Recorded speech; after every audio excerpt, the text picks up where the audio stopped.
नमस्कार, आप देख रहे हैं जनादेश न्यूज। मैं हूं आपके साथ रश्मि त्रिवेदी। खबर शुरू करने से पहले एक नजर हेडलाइंस पर। हेडलाइन के प्रायोजक है सुशीला चैरिटेबल ट्रस्ट, जहां लोकहित और विकलांग लोगों की सहायता करना ही है कर्म, जिसका एक ही नारा जनहित में योगदान कराना।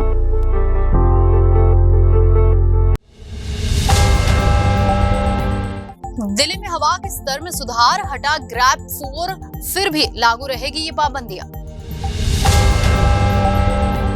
उत्तरकाशी के टनल से हर हाल में सुरक्षित बाहर निकलेंगे 41 मजदूर, बनाए गए ये 5 खास प्लान। 94 लाख परिवारों को सरकार देगी 2 लाख रुपए। फटाफट जाने कैसे मिलेगा फायदा। टाइगर ने फिर मारी दहाड़, 7वें दिन सलमान खान की फिल्म के कलेक्शन में आया बम्पर उछाल। इजराइल हमास जंग में अब तक 12,300 लोगों की मौत, अस्पताल में 32 बच्चों की हालत गंभीर। अब खबरें विस्तार से। CAQM ने दिल्ली और आसपास के क्षेत्रों में GRAP के चरण 4 के तहत वायु प्रदूषण पर अंकुश लगाने के बाद हवा की गुणवत्ता में सुधार होने के बाद इसे हटा दिया है। पिछले दिनों गंभीर श्रेणी में पहुंच चुकी दिल्ली की हवा में सुधार देखा जा रहा है। शनिवार को जहां प्रदूषण की स्थिति बहुत खराब श्रेणी में दर्ज की गई थी, अब यह सुधर कर खराब श्रेणी में आ गई है। केंद्रीय प्रदूषण नियंत्रण बोर्ड यानी CPCB के अनुसार दिल्ली में रविवार सुबह वायु गुणवत्ता सूचकांक यानी AQI 291 दर्ज किया गया, जबकि शनिवार को सुबह AQI 398 दर्ज किया गया था। हवा की गुणवत्ता में सुधार के बाद ग्रेडेड रिस्पांस एक्शन प्लान यानी GRAP का चौथा चरण हटा दिया गया है, लेकिन ग्रैब 3 दिन के तहत आने वाली सारी पाबंदियां पहले की तरह लागू रहेगी। CPCB के सुबह अपडेट किए गए आंकड़ों के अनुसार RK पुरम में हवा की गुणवत्ता 322, नई मोती बाग में 319, IGI एयरपोर्ट क्षेत्र में 390, आनंद विहार क्षेत्र में 325 और नेहरू नगर में 333 दर्ज किया गया।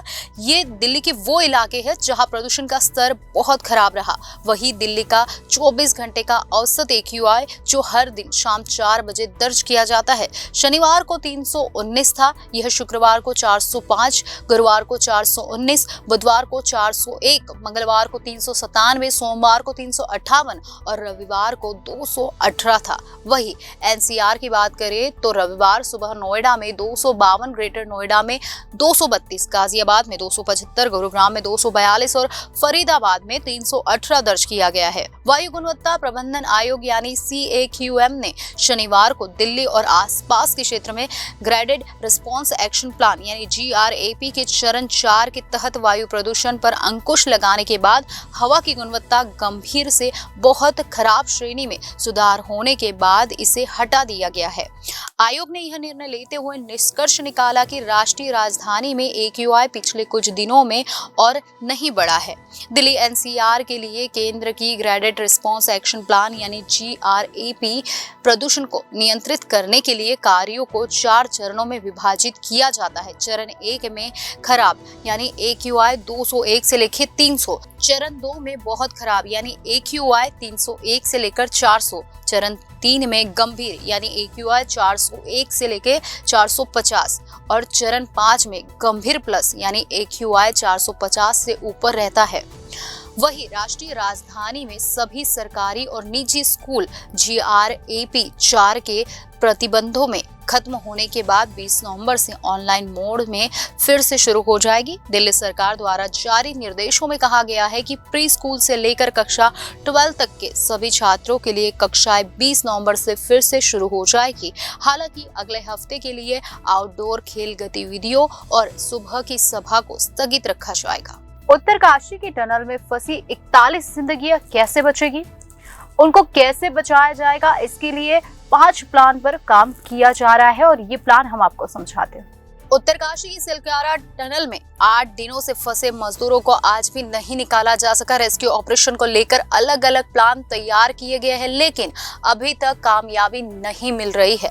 मजदूरों को सुरंग से निकालने के लिए 5 प्लान बनाए गए हैं ताकि उन्हें निकालने का रास्ता बनाया जा सके। सेना को भी इस काम में शामिल किया गया है।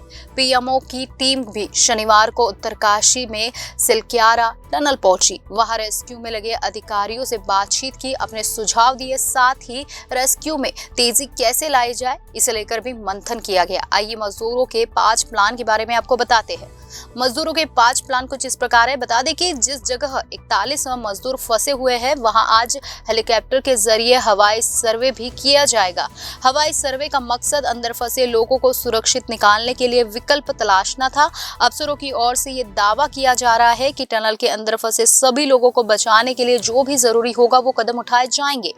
पीएमओ के 2 अधिकारी भास्कर कुलबे और मंगेश घिल्टियारा भी मौके का जायजा लेने सिलक्यारा पहुंचे। दोनों ने राहत बचाव में जुटी टीमों को हर संभव मदद का भरोसा दिया। रेस्क्यू में तेजी लाई जा सके इसके लिए 5 अलग-अलग प्लान पर काम किया जा रहा है।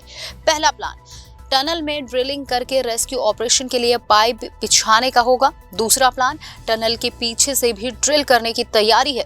तीसरा प्लान, टनल के ऊपर से ड्रिल करके टनल में रेस्क्यू करना। चौथा प्लान, लेफ्ट में परपेंडिकुलर छेद चौथा प्लान है। वही 5वां प्लान, राइट से परपेंडिकुलर छेद 5वां प्लान है। मुख्यमंत्री पुष्कर सिंह धामी ने भी देहरादून में बैठक की और रेस्क्यू की समीक्षा के साथ ही अफसरों को कई जरूरी निर्देश दिए। टनल में फंसे मजदूरों की संख्या बढ़कर 41 हो गई है। अब तक 40 श्रमिकों के फंसे होने की जानकारी थी। राहत बचाव का काम तेजी से हो रहा है और अंदर फंसे लोगों को बाहर निकाला जाए इसके लिए तमाम कोशिशें की जा रही है। लेकिन इस काम में कई तरह की चुनौतियां भी है। इन चुनौतियों का सामना करते हुए मजदूरों को कैसे बचाया जाए, यही सबसे बड़ा सवाल है। आपको बता दें कि 7 दिन से चल रहे रेस्क्यू से जुड़े 7 बड़े अपडेट। 12 नवंबर को टनल में मजदूर फंसे और उसी दिन राहत बचाव का काम शुरू हुआ। 13 नवंबर को प्लास्टर के जरिए मलबा रोकने की कोशिश की गई। 14 नवंबर को टनल ड्रिलिंग के जरिए टनल के अंदर पाइप डालने की कोशिश की गई। 15 नवंबर को हाईटेक ऑगन मशीन एयरलिफ्ट की गई। 17 नवंबर को ऑगर मशीन ने 24 मीटर तक ड्रिलिंग की और खराब हो गई।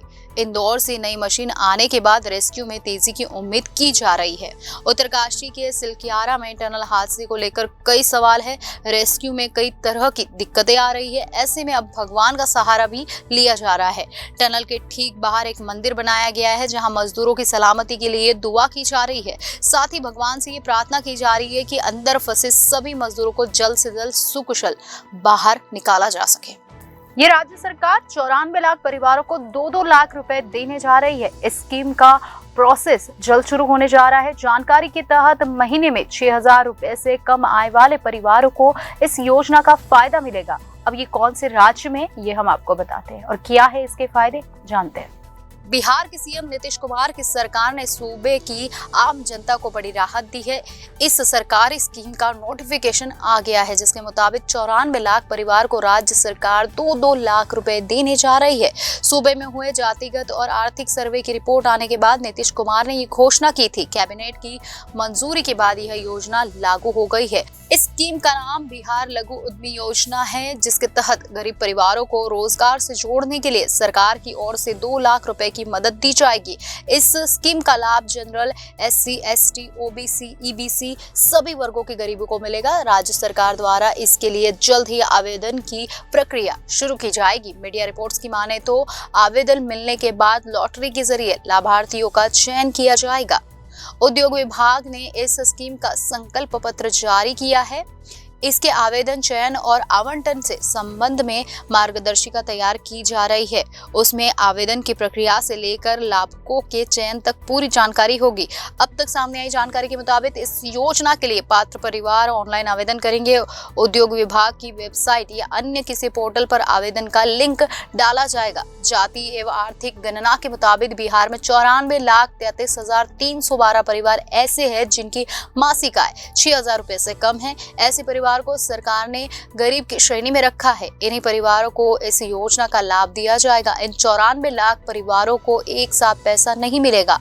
5 साल में अलग अलग करके सरकार योजना की राशि सभी परिवारों तक पहुंचाएगी।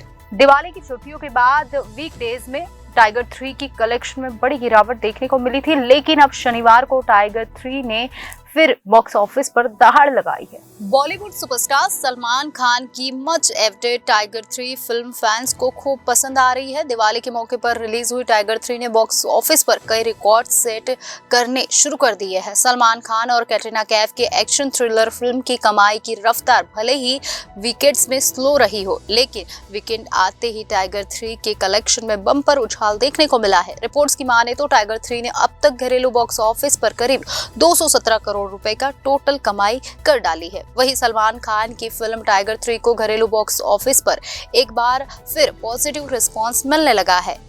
एक रिपोर्ट्स के अनुसार वीकेंड्स पर यानी 7वें दिन टाइगर 3 के करीब 17 करोड़ का कलेक्शन हुआ है। 7वें दिन की कमाई के बाद टाइगर 3 का घरेलू बॉक्स ऑफिस पर टोटल कलेक्शन 217.90 करोड़ हो चुका है।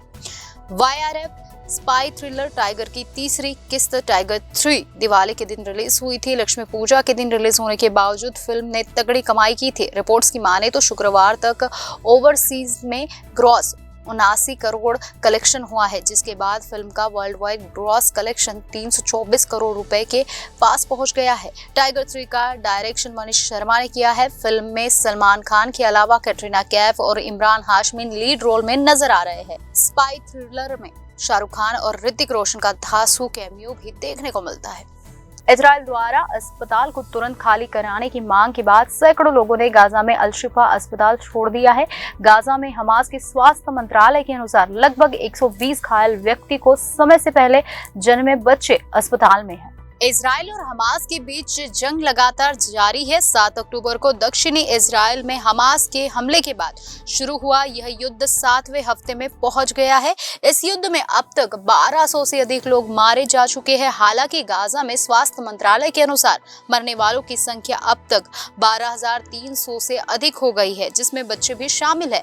इसके अलावा इस जंग के कारण हजारों लोग लापता और विस्थापित हुए हैं। इस बीच इजराइल का कहना है कि उनका लक्ष्य हमास द्वारा बंधक बनाए गए लोगों को छुड़ाना है। वहीं अल शिफा अस्पताल में 32 बच्चे गंभीर हालत में हैं। इजराइल द्वारा अस्पताल को तुरंत खाली कराने की मांग के बाद सैकड़ों लोगों ने गाजा में अल शिफा अस्पताल छोड़ दिया है। गाजा में हमास के स्वास्थ्य मंत्रालय के अनुसार लगभग 120 घायल व्यक्ति और समय से पहले जन्मे बच्चे अस्पताल में हैं और वे शिशुओं की देखभाल के लिए रेड क्रॉस के साथ समन्वय कर रहे हैं। बता दें कि शनिवार को इजरायली हवाई हमले ने दक्षिण गाजा में आवासीय इमारतों को निशाना बनाया, जिसमें कम से कम 32 फिलिस्तीनियों की मौत हो गई। ऐसे में इजराइल ने दक्षिणी गाजा में खान यूनिस में रहने वाले फिलिस्तीनियों के लिए दिशा निर्देश जारी किए हैं। इसके अनुसार यहाँ रहने वाले लोगों को इस इलाके से दूर रहने के लिए कहा गया है।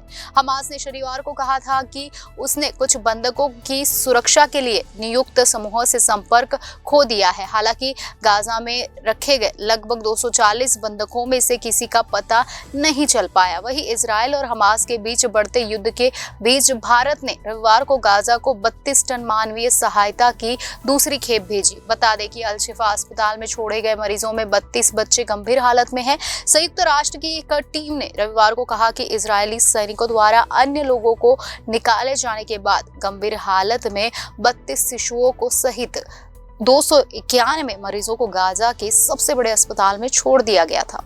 खबरों में आज बस इतना ही। आने वाली सभी खबरों को जानने के लिए आप जुड़े रहिए जनादेश न्यूज के साथ।